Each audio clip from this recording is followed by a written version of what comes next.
Vamos a empezar la clase y nosotros la última vez estuvimos hablando acerca de los mundos literarios, ¿ya? Estamos en el número 2 y le dejé varias tareitas, ¿ya? Y vamos a revisar las tareas y después vamos a avanzar con el número 3, ¿ya? Las tareas eran de la página 23, me parece.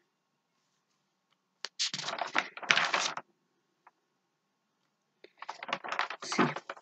Ya vamos a empezar con los tipos de mundo. Y ahí primero aparecen el mundo cotidiano, o realista, mundo cotidiano, pero relacionado con la ciencia ficción, mundo onírico, fantástico, que tiene que ver con los sueños, el mundo mítico y el mundo real maravilloso, ¿ya?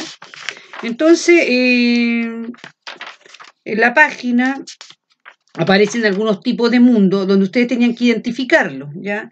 Estamos en la página 17. De ahí nos pasamos a la página 23, que acá empezaba a ver, primero era dice Capzone y el otoño. Aquí habla acerca, por ejemplo, de un hombre, ¿verdad? Habla de la naturaleza, habla acerca de la naturaleza y habla también acerca de cómo un hombre se transformó, ¿verdad? En un loro a través de la naturaleza, ¿ya? Entonces hay una transformación y empieza a hablar del otoño y cómo surge la primavera, ¿ya? Ese es la página 23. Y la 24 dice, señale qué elementos característicos del mundo mítico están presentes en este relato. Bueno, el mundo mítico dijimos que tiene que ver con la naturaleza, o la creación de la naturaleza, o del hombre, ¿ya? Y del universo. Esto pasó hace mucho tiempo, ¿ya? Son hechos sobrenaturales, porque nadie, por ejemplo, de repente en el mundo mítico acá se relaciona un poco con cómo nosotros podemos explicar hechos sobrenaturales. Por ejemplo, el traspaso como dice acá, el traspaso relacionado con la llegada de la primavera, ¿ya? Puede ser también la lluvia, puede ser a lo mejor describir a través de la mitología un fenómeno del trueno, el relámpago, ¿ya? Eso tiene que ver. Entonces ahí usted ponía en la página 24 arribita, decía, señale qué elementos característicos del mundo mítico o maravilloso se pueden identificar en el texto. En primer lugar, habla la naturaleza. Segundo, la creación del hombre, ¿ya? Pero en este caso habla cómo llega después del otoño llega la primavera, ¿ya? En las estaciones del año, ¿verdad? Y habla también acerca de un pasado remoto y es un hecho sobrenatural, que tampoco nos llama la atención, ya es algo como cotidiano, ¿sí?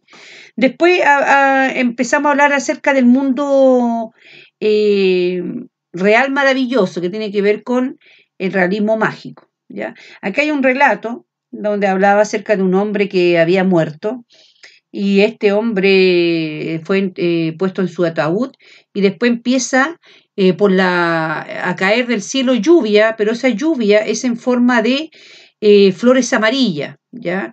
Muy parecida a los girasoles, ¿ya? Y cayeron toda la noche en el pueblo y en una tormenta silenciosa. Cubrieron los techos, atascaron las puertas y sofocaron a los animales que durmieron en la intemperie.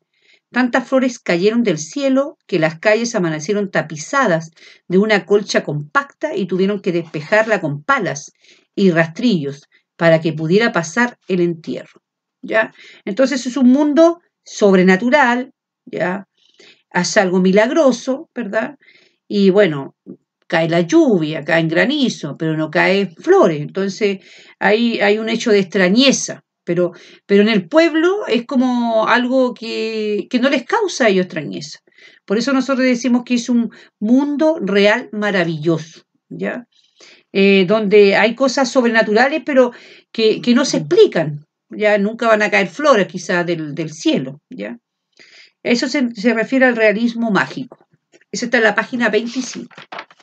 Después nos vamos acá a una historia, que un viejo que leía historias de amor, ¿ya? También habla acerca de un hombre que era una especie de...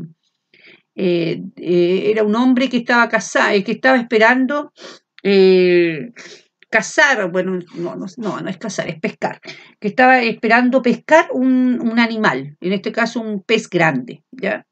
Y él estaba en su bote esperando, mirando, ¿ya? Y eso es un mundo cotidiano, ¿ya? Porque de repente nosotros vamos a pescar, o los varones van a pescar, que sí, a la mujer también le gusta. y es un mundo cotidiano, ¿ya? Se describe un lugar, ahí si usted lo lee, hay características, por ejemplo, cómo era la noche, qué hacía el hombre, qué pensaba, describe el lugar, entonces es un mundo cotidiano y elementos, un mundo conocido y hay descripción de lugares. Después está el relato El gato negro, ¿ya? Ahí hay un gato que este hombre no le gustaban los gatos. Y bueno, le gustaban los animales, sí, pero también él tenía una especie de fiebre, tenía una especie de delirio, ¿ya? Y él pensó que había matado a un gato, ¿ya? Y qué pasa que este gato, él lo vio como que le había puesto la cuerda en el pescuezo y lo había matado. Pero después, ¿qué sucede? Que aparece de nuevo el gato. La mujer lo acaricia y tiene una marca en el cuello, pero él pensó que había matado al gato. Entonces, eso tiene que ver con un mundo onírico, que tiene que ver con los sueños, ¿ya? Que tiene que ver con un poco con el terror, con lo gótico, las cosas un poco. Es como este cuento, el gato negro, uno siempre dice el gato negro lo asocia a la mala suerte, ¿ya? En este caso, a él, por ejemplo, está en un estado de vigilia, un estado de repente duerme y él empieza a tener un poco de delirio, ¿ya? Y hay situaciones absurdas, ¿ya? Donde él vio al gato colgado y después el gato al rato estaba caminando. Entonces, eso pasa con este cuento. Después la página 28, la Odisea, ¿ya? Bueno, es un mundo mítico. ¿Por qué? Porque es un mundo donde vemos héroes, dioses, ¿ya? Acá está, eh, bueno, acá está Poseidón, por ejemplo, que acá habla de los dioses, dice. ¿Ya? Entonces eso tiene que ver con un mundo mítico, ¿ya? Después Crimen y Castigo es un mundo cotidiano, ¿ya? Porque acá hay una descripción de un lugar, ¿verdad? De una calle. Describen cómo está el lugar, describen el cuartucho, como le dicen ellos, ¿ya? La habitación, ¿ya? Y también describe las puertas, todas las sensaciones también, ¿ya? Eh, una sensación de un vago temor que le humillaba, una expresión sombría también, ¿ya? Entonces, un mundo cotidiano. Y elementos, bueno, dentro de un mundo cotidiano hay mucha descripción de un lugar, ¿ya? Nosotros describimos lugares, ¿ya? Lo describimos, no sé, yo puedo describir mi habitación. En este caso, él describía el cuartucho donde vivía, ¿ya?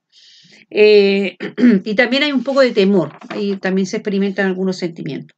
Después nos vamos a la página 30, como agua para chocolate, ¿ya?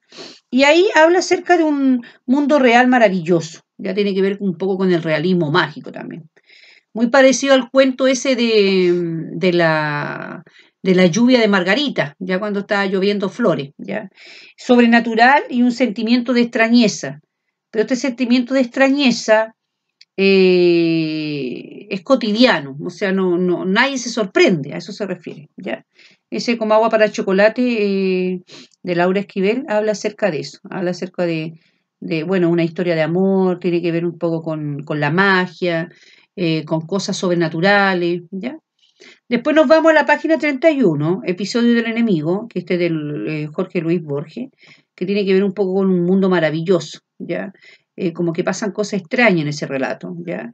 Eh, eh, que hay una persona un hombre que hizo sufrir a un niño y después este niño ya es un hombre y busca venganza, ¿ya? Puedo hacer una cosa, le contestó, ¿cuál? Despertarme. Y así lo hice. Entonces, hay como un poco irreal este cuento, ¿ya? Es un mundo maravilloso, que no es de extrañarse en ese relato, ¿ya? Y elementos, bueno, elementos un poco absurdos, tiene que ver con como que nos deja pensando un poco, es como un poco difícil de entender de repente cuando nosotros tenemos un mundo maravilloso o un mundo onírico, ¿ya? Después nos vamos a la página 32 y aparece un relato de los elfos, habla de los elfos, muy parecido al bueno, el mismo autor de Los Señores del Anillo, Tolkien, ¿ya? Y ahí es un mundo fantástico, ¿ya? Es un mundo fantástico donde hay situaciones absurdas y hay un tiempo y un espacio alterado, ¿ya? Después nos vamos a las langostas, la página 33. Este relato habla de la ciencia ficción, habla de un viaje a Marte, ¿ya? Y cuando nosotros hablamos con relatos de la aventura de otros planetas, por ejemplo, ahí ya utilizamos que tecnología, la ciencia ficción, ese es un mundo de ciencia ficción, ¿ya? Y ahí, por ejemplo, aparecen los robots, aparece la vida en otro planeta. Esos son los elementos o las características de este tipo de relatos, ¿ya? Y ahí estamos listos con esta parte, ¿ya? Se supone, chicos, que ustedes hicieron este trabajo, a lo mejor corrobórenlo, como a lo mejor revísenlo con lo que yo les acabo de decir, y eso tiene que ver un poco con los tipos de mundo, ¿ya? La idea cuál es, no grabárselo, no aprendérselo de memoria, pero sí más o menos relacionar que dentro de un cuento, de una narración, ¿ya? Nosotros, el autor tiene tanta imaginación, ¿verdad? Que crea otro tipo de mundo, ¿ya? Nos traslada, por ejemplo, a la mitología, a dioses, semidioses, por ejemplo, Alicia en el País de las Maravillas, Harry Potter, bueno, son cuentos más cotidianos, Harry Potter, Alicia en el País de las Maravillas, tenemos, por ejemplo, eh, descripción de lugares, un mundo cotidiano, ¿ya? Entonces, eso es lo importante, que ustedes más o menos no se lo aprendan de memoria, pero sí que tengamos una idea cuando hablamos de tipo de mundo, ¿ya? Y eso sería el folleto número 2, talería listo, ¿ya? Ahora, nos vamos a la 3 y la clase de hoy día, que tiene que ver un poco con los informes, tiene que ver un poco con los artículos de divulgación científica, y vamos a hablar un poquito de los géneros de la comunicación no verbal, ¿ya? Nosotros en la página 7 hay una actividad que tienen que hacerme, que significa la ONU. ¿Qué es la ONU? La Organización de Naciones Unidas, ¿ya? Y ahí, ¿cuál es el objetivo de esta organización? Evitar conflictos bélicos, ¿verdad? Que todo, por ejemplo, cuando, bueno, se meten en alguna guerra, ¿verdad? O algunos enfrentamientos que quieren tener los países, ¿ya? Y tratan de evitar que los países se confronten de manera como con ejército, con armamento, y la idea es que se llegue primero a un diálogo, ¿ya? Entonces, lean esto que aparece en la página 7, que tiene que ver con la ONU, y me desarrolla la actividad de las 7, la 8 y la 9, las páginas. ¿Ya? Eso es lo primero que necesito que hagan. ¿Ya? Ahora, cuando hay un texto informativo, primero se da a conocer algo. ¿Ya? Cuando nosotros queremos dar, aparece un texto informativo, chuta, nos va a entregar información, nos va a dar a conocer algo. ¿Ya? Ese es el propósito. ¿Ya? Y obviamente hay un emisor, ¿ya? Que informa a un receptor. Acuérdense que el emisor es la persona que emite el mensaje y el receptor es la persona que recibe el mensaje, ¿ya? Entonces, el emisor emite un mensaje que puede ser un hecho, que puede ser una situación o una circunstancia, ¿ya? Ahora, los hechos se entregan de forma objetiva. ¿Qué significa eso? Una noticia. Por ejemplo, no sé, el coronavirus ha traído más de 400 muertos. Es una noticia, ¿ya? Entonces, yo doy estadísticas, por ejemplo, pero no entrego sentimientos. Yo no digo, ¡ay, qué fome, que la están pasando mal, que chiquillos, cuídense! O sea, solamente se entrega información, ¿ya? No emociones. ¿Ya? Y tampoco punto de vista o crítica, ¿me entiende? Eso se refiere cuando hablamos acerca de un texto informativo. Ya, y este texto informativo también tiene algunas características. Es formal, ¿ya? Se utiliza un lenguaje más formal, ¿ya?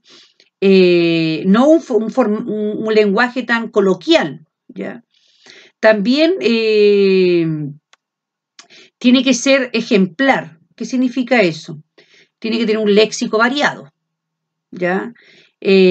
También no se deben usar palabras familiares ni vagas, ¿ya? Tampoco, por ejemplo, palabras rebuscadas.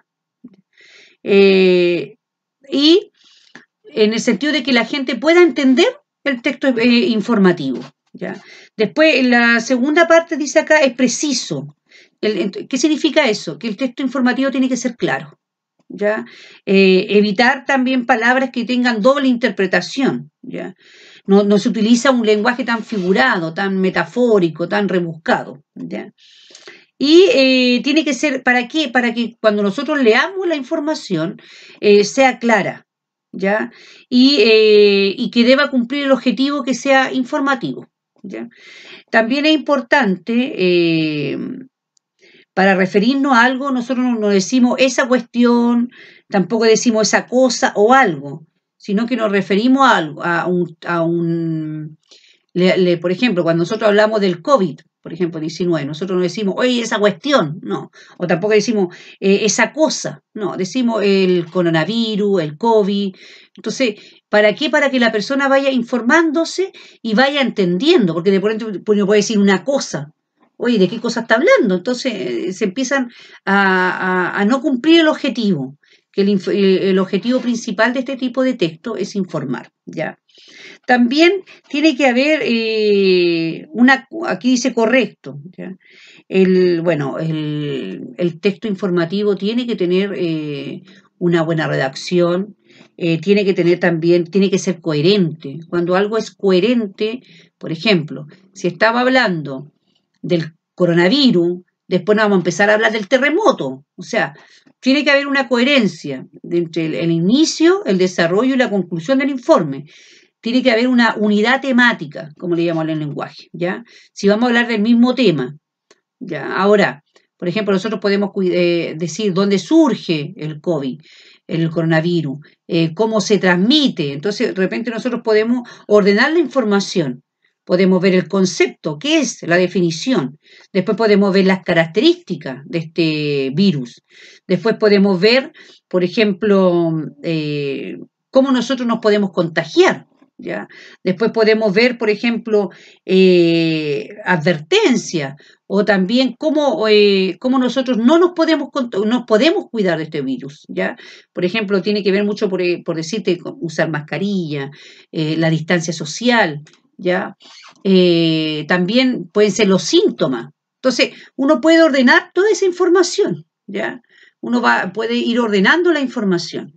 ¿Para qué? Para cuando nosotros leamos, ya, los síntomas, las características, el tratamiento a seguir. Ustedes saben que si ustedes tienen coronavirus, tienen que tener 14 días de cuarentena, porque en 14 días se pueden manifestar los síntomas, ¿ya? Se puede incubar el virus en tu cuerpo y no hay vacuna, pero puedes tomar un paracetamol y harto líquido, ¿me entiendes? Entonces, a eso se refiere con un texto informativo. Un texto informativo no informa, pero también tiene que tener claridad, ¿verdad? Tiene que ser un texto formal, claro, preciso, y también tiene que tener un cuidado a la redacción y en la ortografía, ¿ya? Y también después hablamos acerca de un informe, ¿ya? El informe tiene que ver un poco más con estadística, ¿ya? Cuando nosotros hablamos de, por ejemplo, una empresa, o lo mismo acá, siguiendo con el mismo tema del coronavirus, informe que da el gobierno todos los días, ¿ya? ¿Respecto a qué? Respecto a cuántos contagiados, cuántas personas están súper complicadas, y dando instrucciones. Entonces, un informe tiene que ver con eso, tiene que ver con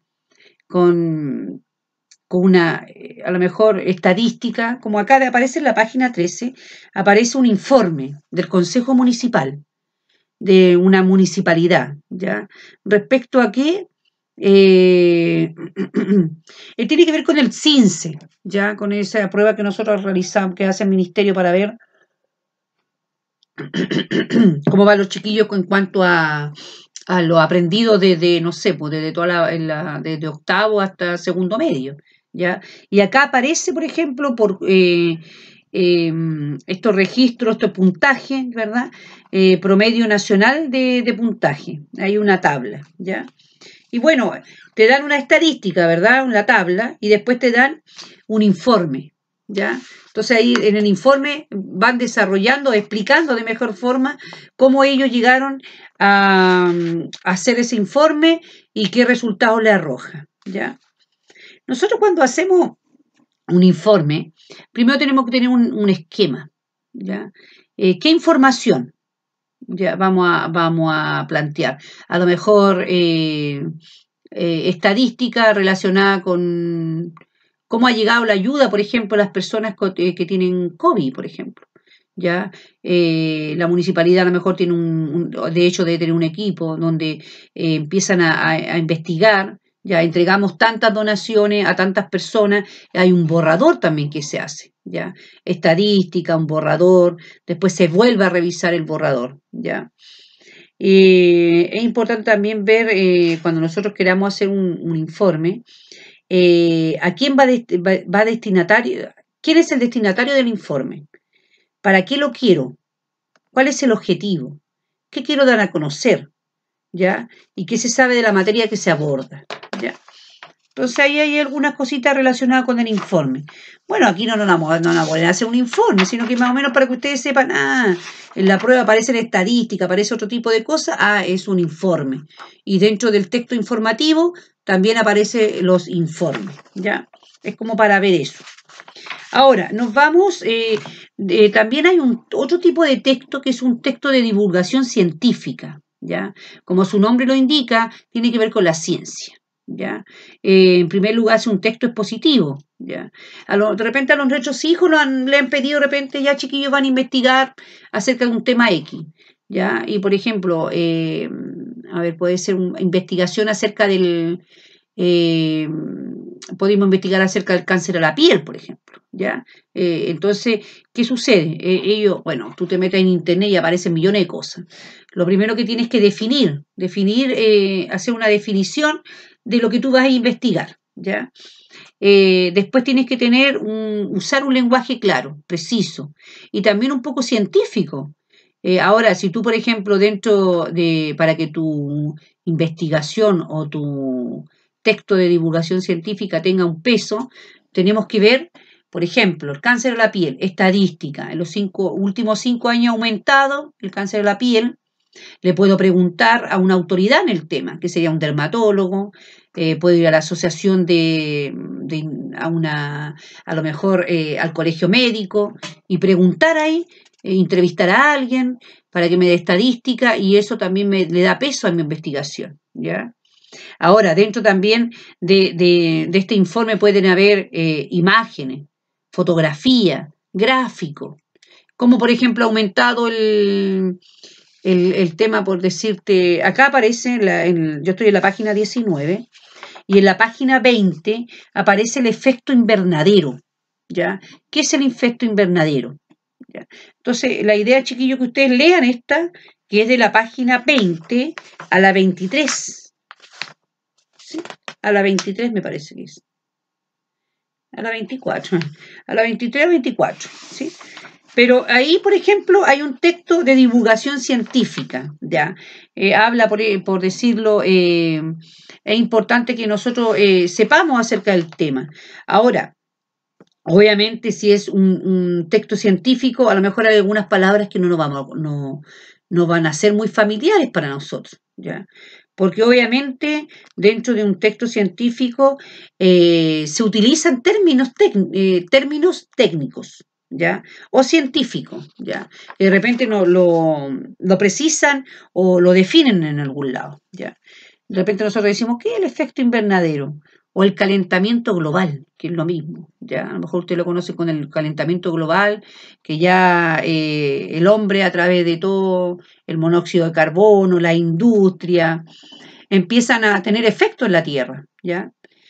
Y ya, por ejemplo, se aumenta la temperatura de la Tierra. Eso es el efecto invernadero, ¿ya?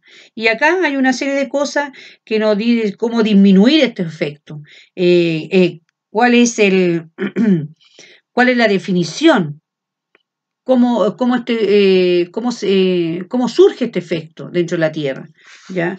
Es bien interesante. Vamos a leerlo. O sea, ustedes lo tienen que leer en su casa. Lo leen ustedes y me hacen me desarrollan las preguntas. La idea es que la próxima clase nosotros podamos revisar esto, ¿ya? Ahora, En la página 25 hablamos de la comunicación no verbal, ¿ya? ¿Cuál es la comunicación no verbal? Acuérdense que está la comunicación escrita, donde nosotros escribimos, ¿verdad? Y la comunicación oral, donde yo hablo y ustedes me escuchan, ¿ya?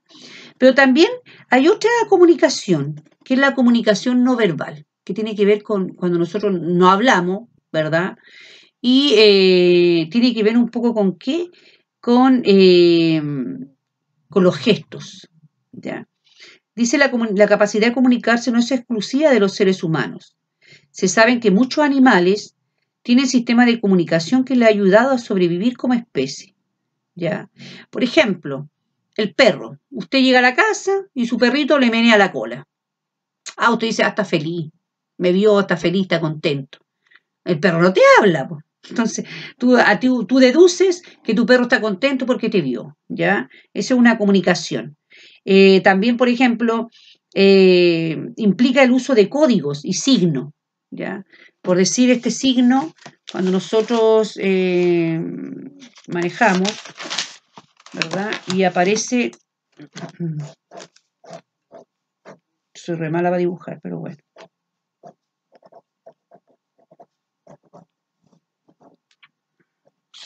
Aparece este signo, no sé si se alcanza a ver, parece que sí, parece que no, más o menos.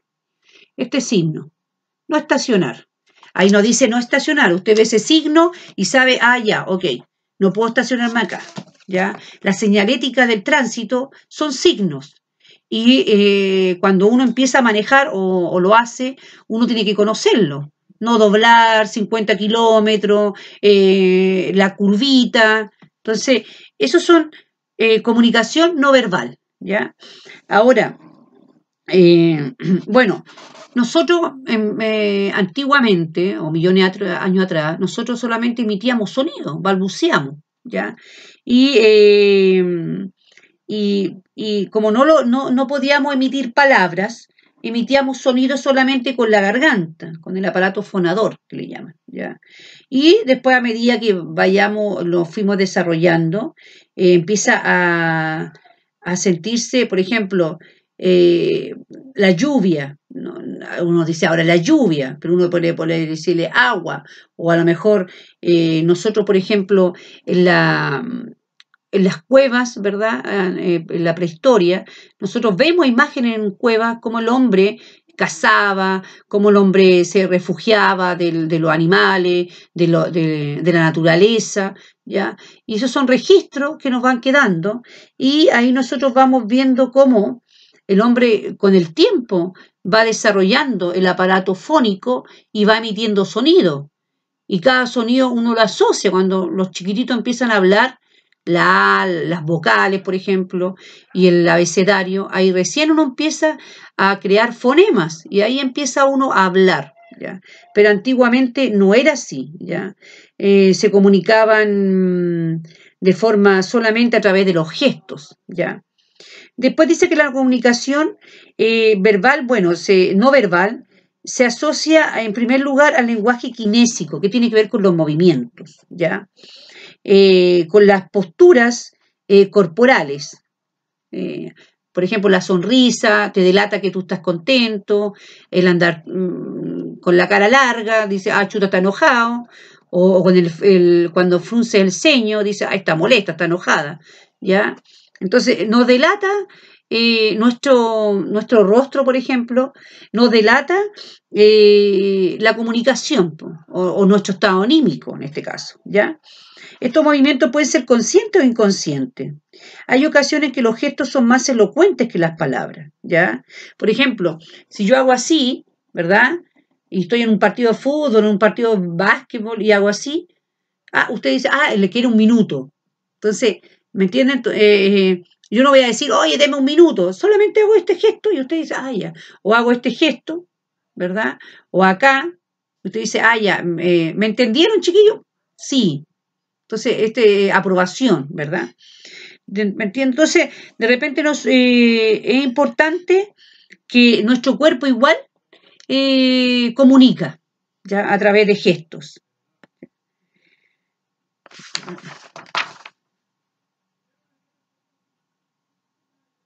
En la página 26, hay varias imágenes, ¿verdad?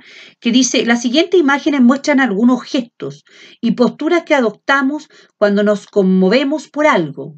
Obsérvela y luego señale en la línea de abajo qué emoción se percibe. Por ejemplo, hay un futbolista haciendo así, no sé, a lo mejor alegría, o chuta, me perdí el gol, ¿me entendí? Emoción, puede ser tristeza. O esta niña que está abrazándose, ¿verdad? Sí, está sentada en el suelo y se está abrazando. A lo mejor tiene tristeza, tiene pena, ¿ya? Ahora hay un jugador gritándole al otro, ¿ya?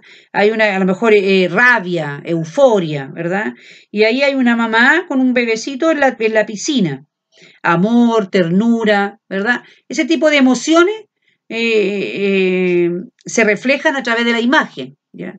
Entonces eso es importante igual hacerlo, ¿ya? Después nos vamos a la página 27 y hay otro tipo de lenguaje que también dentro de la comunicación no verbal hay dos áreas. Por un lado tenemos el lenguaje, tenemos el lenguaje kinésico, que tiene que ver con los movimientos del rostro y las manos, ¿ya? Y después tenemos el lenguaje proxémico, que tiene que ver con la ubicación en el espacio, ¿ya? La ubicación en el espacio físico de los interlocutores. ¿Qué significa eso? ¿Cómo nosotros nos ubicamos? Por ejemplo, yo tengo amigas, ¿ya? Todos tenemos amigos. Y nosotros somos más confianzúas con los amigos, nos abrazamos, nos damos la mano, nos hacemos una caricia, porque somos más cercanos, ¿verdad? Hay más feeling, hay confianza, hay un nivel de confianza.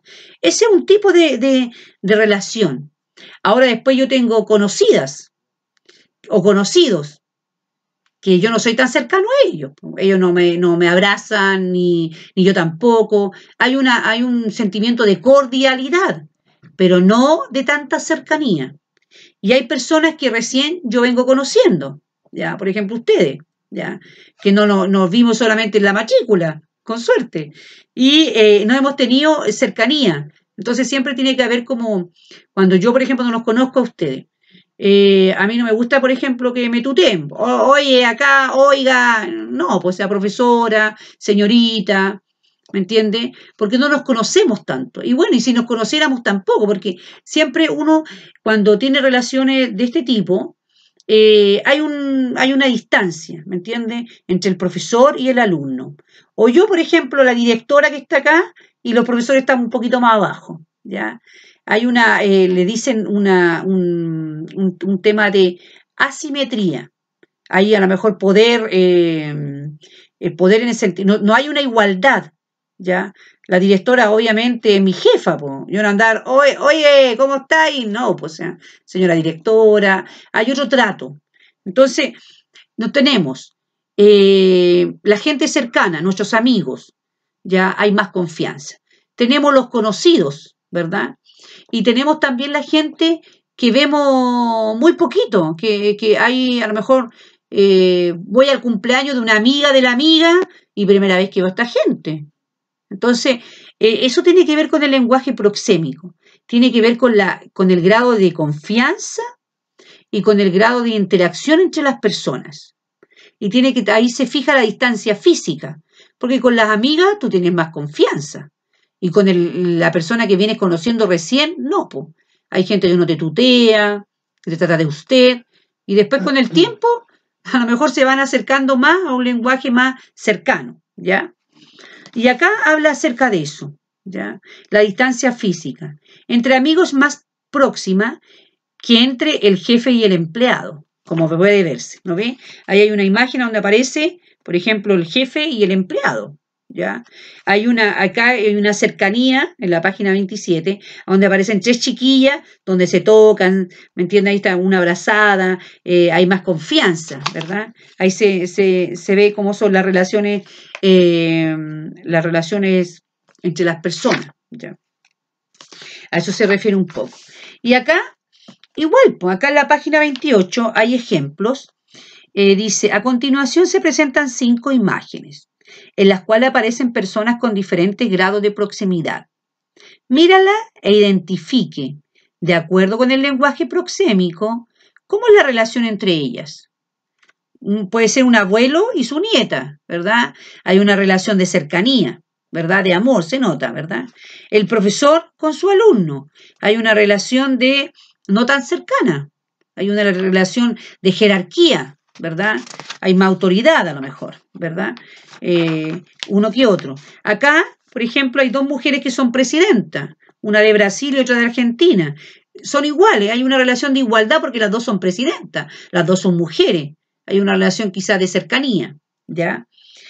Acá igual hay dos uniformados y a lo mejor hay una relación de cercanía porque están quizás al mismo nivel, ¿ya? Y acá hay una relación, se dan la mano, no hay una relación tan de cercanía. Porque de repente cuando tú tenías una amiga la abrazáis, ¿cachai?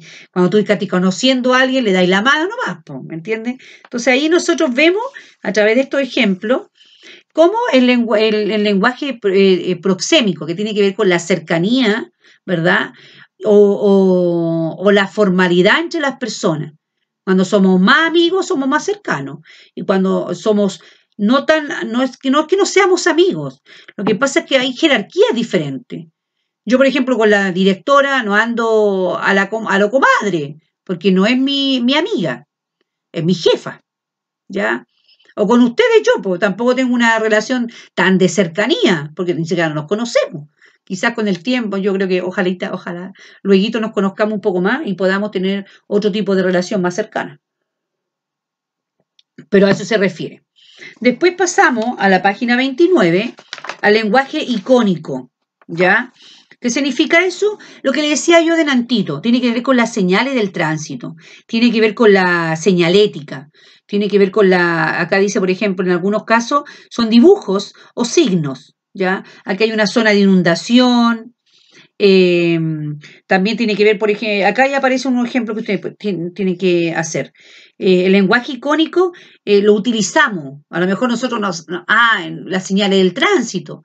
Ustedes manejan a lo mejor la mayoría o manejamos la mayoría, entonces utilizamos el lenguaje icónico.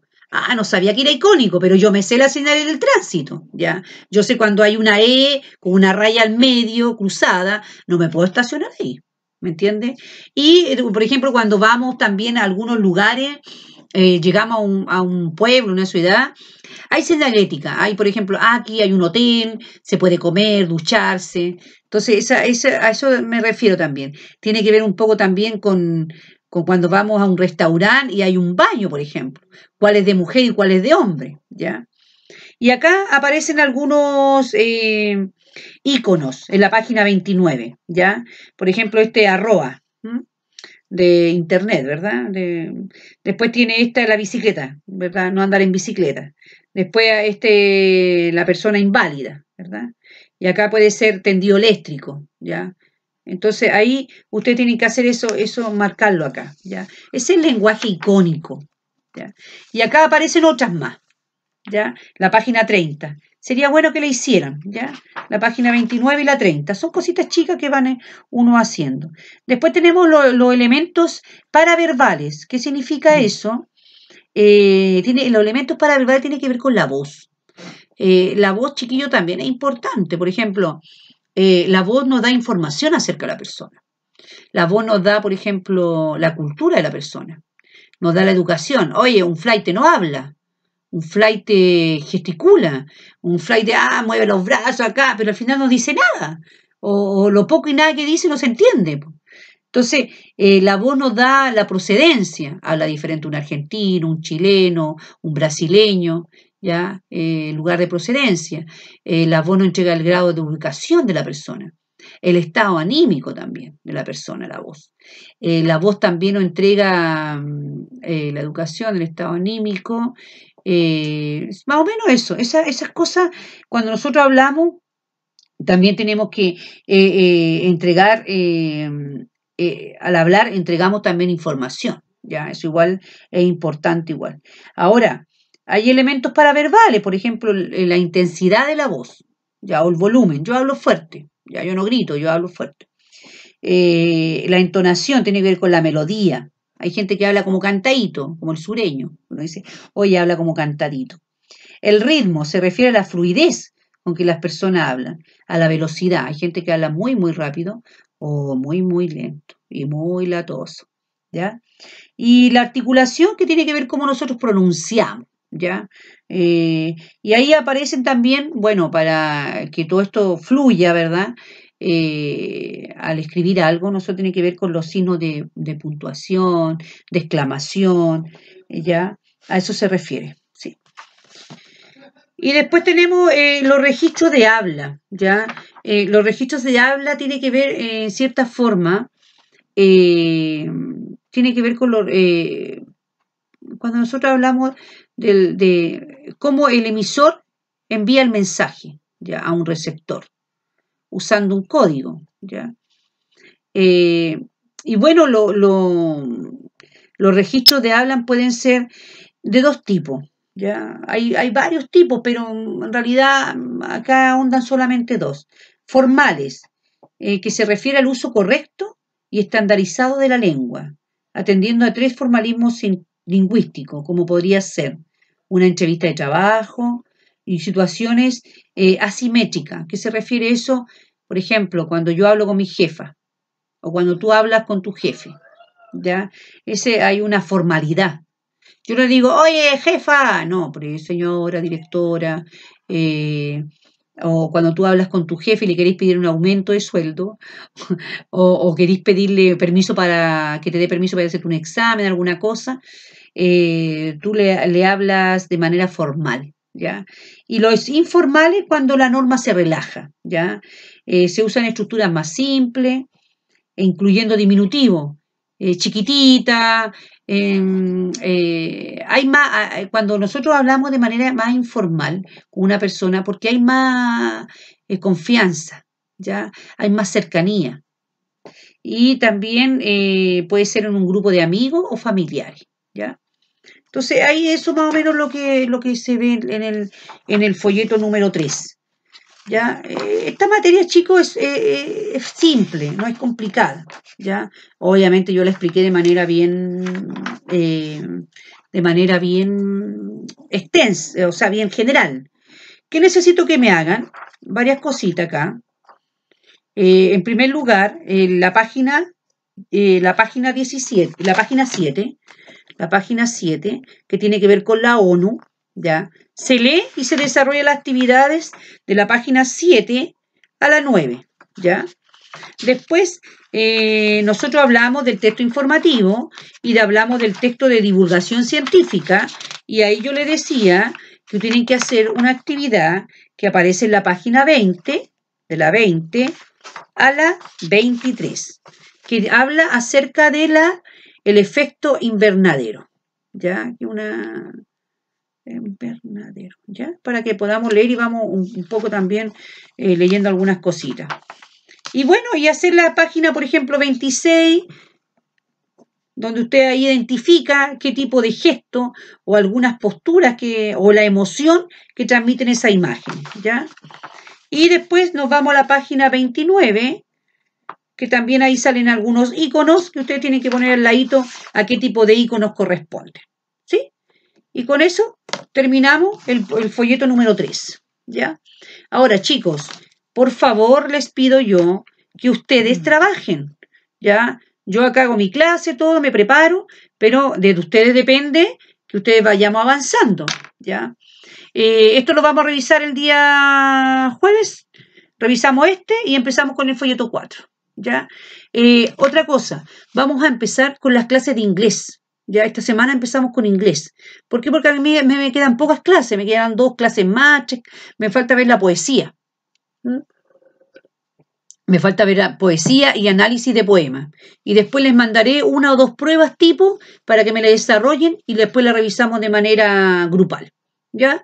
Así que pongámonos las pilas, queda poco, hay que ponerse las pilas sí o sí. Yo tengo hartos cabritos que trabajan 7x7, chiquitas que trabajan 10x10, y supongo que están todas trabajando, o los que están trabajando súper bien. Llévense el cuadernillo, estúdienlo y dése el tiempo. O sea, yo creo que si usted se pone a estudiar 1 horita, ya más o menos diaria, a usted le va a ir bien, Entonces yo necesito que ustedes yo entiendo que todos, yo tengo 4 hijos, igual que usted, tengo 2 chicos que están con clase online, con clase a las 8:30 de la mañana hasta las 2 de la tarde, estoy haciendo trabajo, mandando guías a la profesora de mi hijo, yo estoy con mi trabajo, yo trabajo en el B13, igual estoy con teletrabajo, y bueno, me hago el tiempo. Entonces, levantémonos tempranito en la mañana. Sí, oye, mira, ustedes se pueden poner así. Ya, mi hijo duerme, no sé, pues duermen hasta las 10 de la mañana, por decirte. Ya, me voy a levantar una horita antes, a las 9. Por último, no te levanté, pero por último, hace frío, ¿ah? Pero por último, quédate en la cama y pucha, voy a leer lo que me dijo la profesora.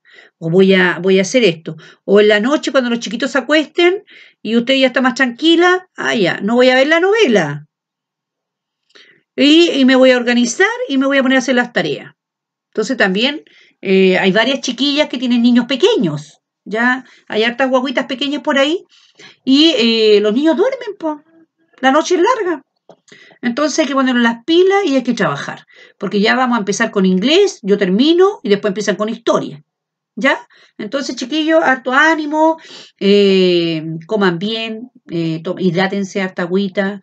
Estamos en cuarentena, así que nadie puede salir a ningún lado, más que las chiquillas que trabajan. Y eso, hartos cariños, chiquillos, mucha buena vibra y a trabajar. Que estén muy bien.